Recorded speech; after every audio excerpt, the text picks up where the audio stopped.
my colleagues here and what they have said, especially what Wakili Nyamori have actually said. But you see, that is very dangerous. Before I come to your question, when he confirms that it was a success for UDA to run its grassroots elections within an ODM zone, that he is a member of ODM, of UDA. Yeah. And I know for sure that confirms the fear that the Read Mwananchi, the Read the Ground team is having.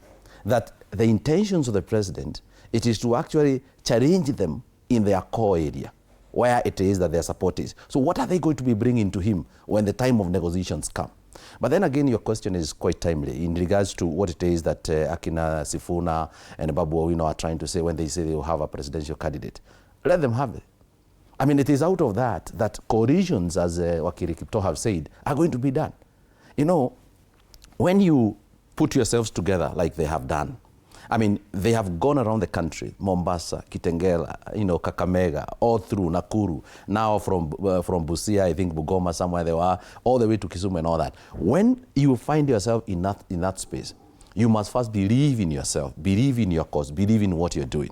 The intentions is not to present a candidature that actually now becomes a third force and waters down the clarion call of making President William Ruto's, one-term president. No. The intention is one. Whether you are coming from what we call the United Alternative Government or whether you are coming from their, from their quarter of Akina Sifuna, the whole intention is to capture power. It is to actually take power out of President Ruto's hands. And that is the common agenda that is going to eventually bring all parties into the table before December, as you've had Kipto rightfully put it. Because basically what is going to happen is that the importance of any grouping in a political table of negotiation, it is as good as what it is that you are bringing. And what you are bringing is you cannot come there as a junior negotiator.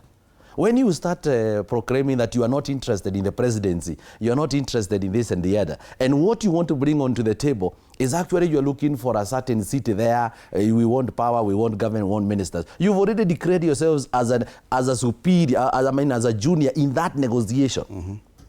The power of negotiation for those who does this is that first and foremost, you don't even agree on the offer that you've been given. For you to be able to up your negotiation, your bargaining power.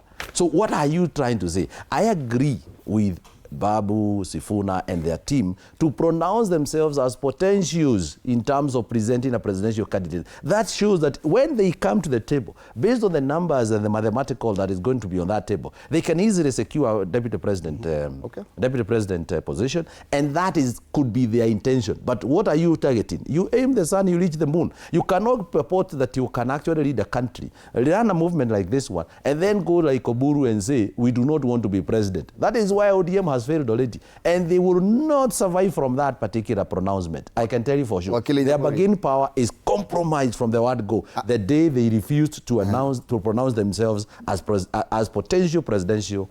I'm looking at the cartoon on the Star today. It's one of those we reviewed today, and it has a caricature of most of